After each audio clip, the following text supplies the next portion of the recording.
बिस्मिल्लाहिर्रहमानिर्रहीम। Dear students, अस्सलाम वालेकुम।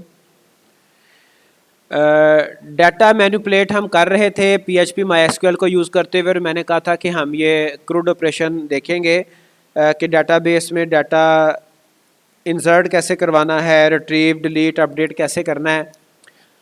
तो प्रीवियस लेक्चर्स में हमने रिकॉर्ड इंसर्ट भी करवा लिए थे डाटाबेस में, रिट्रीव भी करवा लिए थे। अब हमारे पास जो दो मेजर ऑपरेशन हैं जो रहते हैं वो है एडिट और डिलीट। तो ये हम क्रूड ऑपरेशन इसलिए लर्न कर रहे हैं कि आप सब के जो प्रोजेक्ट्स हैं, हर प्रोजेक्ट में ये वाला जो डाटा मैनिपुलेशन वाला पार्ट है ये हर प्रोजेक्ट में आएगा। डाटाबेस हर किसी को बनानी पड़ेगी, हर किसी को रिकॉर्ड रिट्रीव करने पड़ेंगे, इंसर्ट करवाने पड़ेंगे, डिलीट अपडेट करने की ज़रूरत पड़ेगी।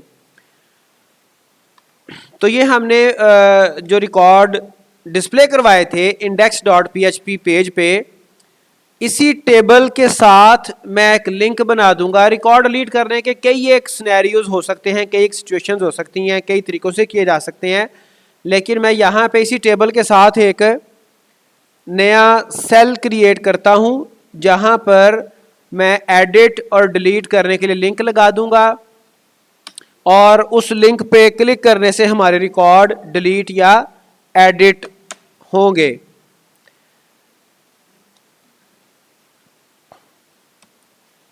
तो यहां पर लिंक लगाने के लिए आपको पता है HTML का टैग यूज किया जाता है, एंकर टैग। तो यहां पे अब चूंकि मुझे लिंक लगाना है तो लिंक आपको पता है HTML का टैग, एंकर टैग, ए टैग यूज किया जाता है। उसके साथ आप href यूज करते हैं प्रॉपर्टी, और इस प्रॉपर्टी में आप उस पेज का नाम बताते हैं जो लिंक के ऊपर क्लिक करने के बाद ओपन होना हो। तो अगर मैंने डिलीट करना है तो मुझे कोई delete.php पेज चाहिए, ठीक है जी। और इसके बाद मैं वो टेक्स्ट लिखूंगा जिसकी बेस पे जिसके ऊपर लिंक लगना है, डिलीट। ये टेक्स्ट लिखा हुआ नजर आएगा आपके डिस्प्ले के ऊपर, और उसके ऊपर लिंक आपको लगा हुआ महसूस होगा जिसके ऊपर क्लिक करने से आप रिकॉर्ड को डिलीट करेंगे। ये एंकर टैग हमने क्लोज कर दिया। लेकिन ये देखें, इस पेज को ओपन करने के लिए जो मैंने href टैग लगाया है और delete.php पेज मैंने लिखा है यहाँ पे, इसके साथ मुझे रिकॉर्ड का रेफरेंस भी भेजना है। फर्ज करें ये रिकॉर्ड है ना डिफरेंट, इसका कोई ऐसा मुझे प्राइमरी की कोई ऐसी वैल्यू मुझे साथ सेंड करनी है जो कि यूनिक हो। तो हमारे पास जो आईडी है जो जिसको हमने ऑटो इंक्रीमेंट रखा था वो आईडी यूनिक होगा ऑलवेज आपके टेबल में। तो अगर आपके पास कोई और प्राइमरी की, कोई और यूनिक कॉलम है तो ठीक है, अगर नहीं है तो आप उस आईडी को यूज कर सकते हैं रिकॉर्ड्स को यूनिकली आइडेंटिफाई करके डिलीट करने के लिए, एडिट करने के लिए। तो इस लिंक के साथ मैं साइन ऑफ इंटरोगेशन के साथ कोई भी वेरिएबल और उस वेरिएबल में कोई वैल्यू सेंड कर सकता हूं जो कि रिकॉर्ड डिलीट करने के लिए, एडिट करने के लिए यूज होगी। तो इसमें वैल्यू मैं क्या सेंड करना चाहता हूं, वैल्यू मैंने सेंड करनी है इसमें ये वाला कॉलम जो पहला है आपका जीरो कॉलम। जीरो कॉलम में क्या था, आईडी, ठीक है जी। लेकिन यहां पे मैंने इस वेरिएबल का नाम SID रखा है। SID ये आईडी को कंटेन करेगा जो कि डेटाबेस टेबल में जिस कॉलम का नाम आईडी है, ठीक है। तो यहां पे आपको मैंने बताया था आप कॉलम का नंबर लिख सकते हैं, इंडेक्स, या फिर आप कॉलम का पूरा नाम भी लिख सकते हैं। तो अगर आप इसको सेव करें और जाके अपने ब्राउज़र पे आप चेक करें, स्टिल इट इज़ एरर। अभी देखते हैं कोई थोड़ी सी मिस्टेक कोई हो गई है। यहाँ पे ये आ गया क्लोज।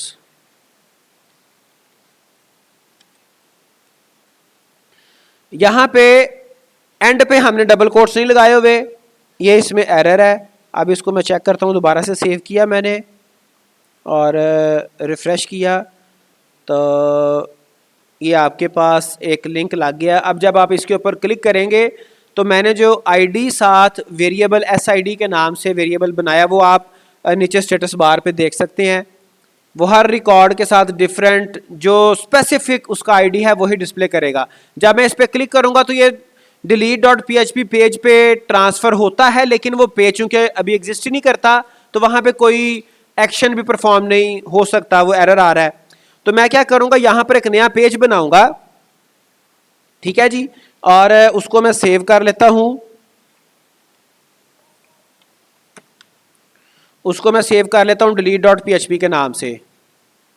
कहाँ पे? अपने फोल्डर वाले UCP 2022 वाले फोल्डर में ही, प्रोजेक्ट वाले फोल्डर में। और इसका नाम क्या रखना है मुझे? इसका नाम रखना है delete डॉट, बल्कि डॉट मुझे एक्सटेंशन यहाँ पे लिखने की बजाय इसकी टाइप मुझे चेंज करनी है। टाइप क्या है जी? PHP। सेव। अब ये फाइल सेव हो गई। अभी मैं सिर्फ आपको वो वैल्यू रिट्रीव करके दिखाऊंगा। क्यूरी हम फिर लगा लेंगे, क्यूरी का तरीका वही है जो हमने जैसे पहले चलाई है। अब वहां से जो मैंने वैल्यू सेंड की थी लिंक delete.php के साथ, जो मैंने वेरिएबल वैल्यू सेंड की है उसका नाम है SID।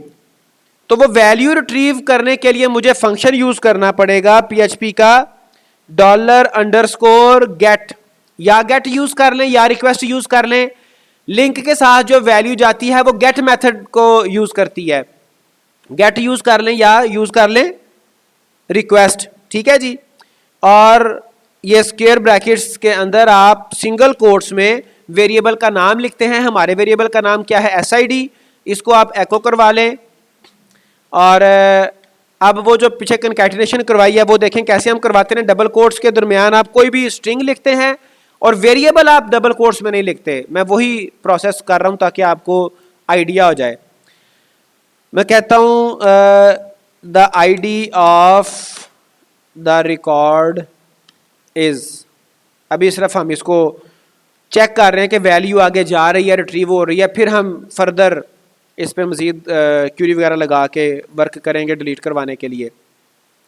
ये देखिए मैंने किसी भी, ये इसका मोहम्मद अहमद कोई रिकॉर्ड सेव है, इस पर क्लिक करता हूँ डिलीट पे, तो the ID of the record is 3, मतलब वो ID लेके आ रहा है। अब इस 3 की बेस पर the ID of the record is 2। इस, हाँ, डिलीट का अलग पेज मैंने बनाया। अब यहाँ पे इस ID को यूज़ करते हुए, इस SID को यूज़ करते हुए हम क्या कर सकते हैं? क्यूरी लगा सकते हैं। तो हमें इसको प्रिंट करवाने का कोई हमारा मकसद नहीं है। हमारा मकसद क्या है? चलें, बात समझ आई कि गई? पहली भी सिंपल क्यूरी है, delete from users where ID equal $2ID, ठीक है। अभी मैंने इसको डिलीट करना नहीं है, मैं सिर्फ आपको दिखाना चाह रहा हूँ किधर है आपका ये डेटाबेस, दिस वन।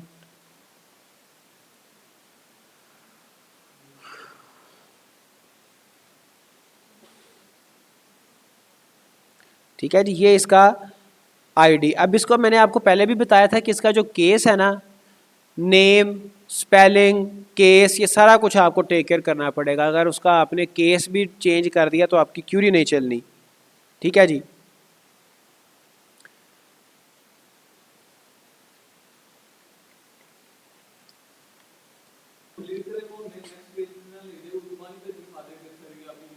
हाँ, तो वहां पे दिखाया जा सकता है। यहाँ पे ना मैं आपको बताता हूँ कुछ ना, ये देखें, इसमें इसमें ये हो सकता है कि आपको कोई और थर्ड पार्टी टूल यूज़ करना पड़ेगा। अगर आप सिर्फ PHP के रहना चाहते हैं तो फिर क्या है? फिर ये है कि आप यहाँ पे कोड लगाएंगे, मतलब इधर क्या करेंगे आप, इसको क्यूरी को आपने किसी वेरिएबल में, बल्कि यूं करें डायरेक्ट आप इफ कंडीशन लगा दें।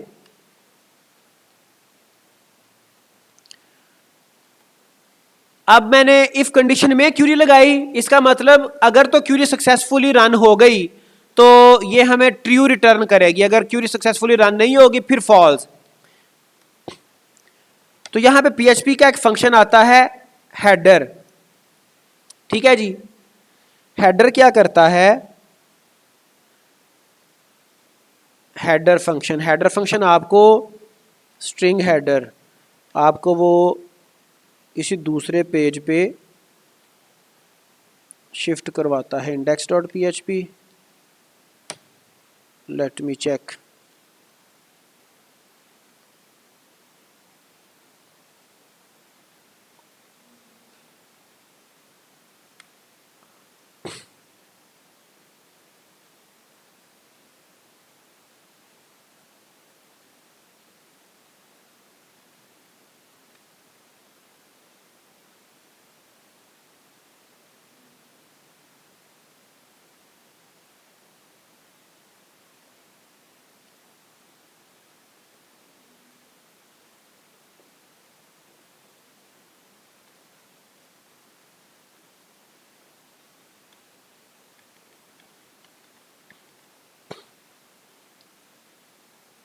Header P H P.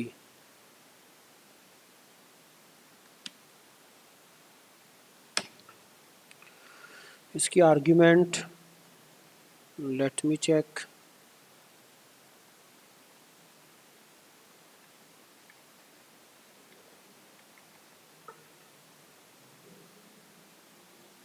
Location का वर्ड आना है इसमें, location, which I was forgetting. अच्छा जी, यहाँ पे आप लिखेंगे लोकेशन का कीवर्ड लिखेंगे हेडर में,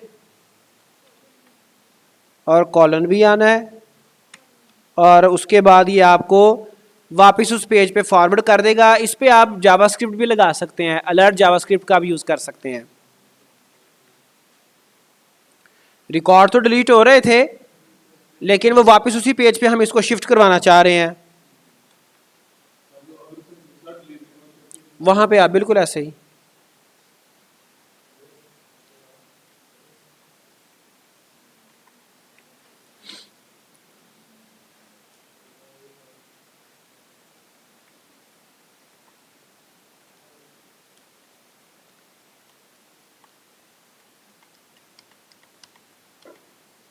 हेडर है उसमें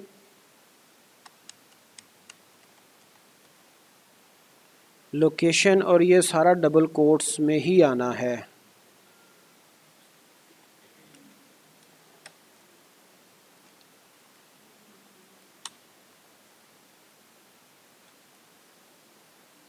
late me check it again. क्या चीज़? नहीं, वो उसकी ज़रूरत नहीं है, कैपिटल का कोई इशू नहीं है।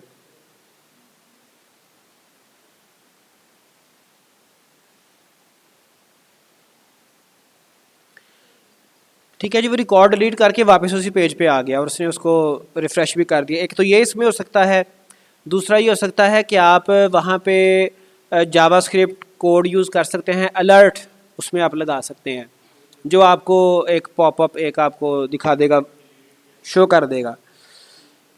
तो वो अगर लगाएंगे फिर ये हेडर नहीं करेगा, हेडर अपने साथ किसी और फंक्शन को अलाउ नहीं करता, या तो हेडर होगा या फिर वो अलर्ट आएगा। अदरवाइज हमें कोई थर्ड पार्टी एजेक्स हमें यूज़ करना पड़ेगा। अगर हम अलर्ट लगाएंगे फिर ये होगा कि वो रहेगा delete dot P H P पे, फिर हमें कोई क्लिक करके एक्सटर्नली वहाँ पे शिफ्ट करना पड़ेगा। अदरवाइज ये है कि मैं उसका कोई और सोल्यूशन देख लेता हूँ, या फिर उसमें ये होता है कि आपको एजेक्स वगैरह यूज़ करनी पड़ती है साथ। ठीक है, थर्ड, चूंकि चूंकि इसमें एक है आपकी प्रोग्रामिंग कोर, जिसमें बेसिक बेसिक चीज़ें आपकी जो ना चल रही होती हैं, बेसिक ऑपरेशन चल रहे होते हैं, फिर साथ आपको कोई ना कोई मजीद टूल्स भी रिक्वायर्ड होते हैं उसकी एफिशिएंसी, उसकी परफॉर्मेंस को बेटर करने के लिए। तो इसको बहरहाल मजीद मैं देख लूंगा। अच्छा, ये हो गया आपका डिलीट वाला। एडिट कर लें, टाइम कितना रह गया है? अच्छा चलें, इसको हम स्टार्ट कर लेते हैं, फिर बाकी इंशाल्लाह कल कर लेंगे। एडिट वाला थोड़ा सा उसमें उसमें कॉम्प्लेक्सिटी ये भी है। एडिट में ये होता है कि जब एडिट आप करेंगे तो डेटाबेस में से रिकॉर्ड वो लेके आएगा, आपको डिस्प्ले करेगा कि पहले इस आईडी के अगेंस्ट डेटाबेस में ये रिकॉर्ड। वैसे हमारा लंबा चौड़ा काम है ही नहीं, 2 फील्ड हैं।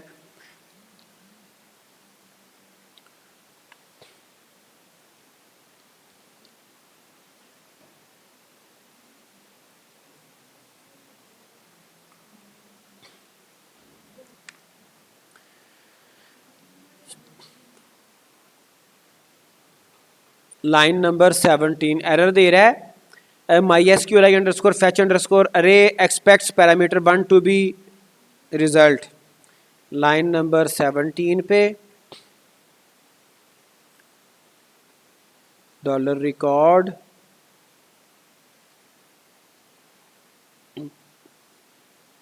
select asterisk from users where id equals to id।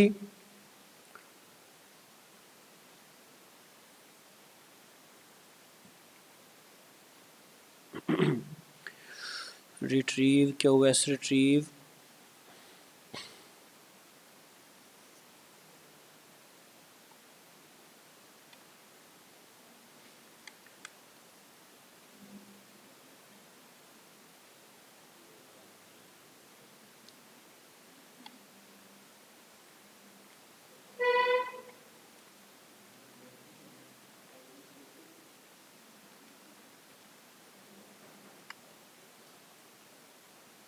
Simple सा एरर है। यहाँ पे two I D is nothing. यहाँ पे टू आई डी के साथ मुझे चूंकि PHP का वेरिएबल है, इसके साथ मुझे $साइन लगाना था, वो मैं मिस कर गया। $साइन मैंने लगाया तो अब ये वर्क करेगा। ठीक है जी, इसको मैं रिफ़्रेश कर लेता हूँ अगेन, एडिट पे क्लिक करता हूँ तो ये आपका रिकॉर्ड उसने दिखा दिया जो कि डेटाबेस में सेव थे। अब फिर जब मैं इसको चेंज कर लूँगा, ठीक है जी, कोई भी मैं यहाँ पे चेंजिंग करूँगा और उसके बाद जो भी चेंजिंग करनी है करने के बाद फ़र्ज़ करें मैं कर लेता हूँ आदिल। ठीक है जी, अब मुझे सबमिट जब करना है तो यहाँ पे सबमिट बटन पे मुझे अपडेट क्यूरी चलानी है, इंसर्ट क्यूरी नहीं चलानी। अपडेट यानी कि उसी सेम आईडी जो मैंने यहाँ पे कंडीशन लगाई है सेलेक्ट क्यूरी में टू आईडी के बेस पर, उसी आईडी पे जाके मैंने अपडेट क्यूरी चलानी है। तो इसको हम इंशाल्लाह ताला नेक्स्ट देखेंगे। आज के लिए इतना ही। टेक केयर, अल्लाह हाफ़िज़।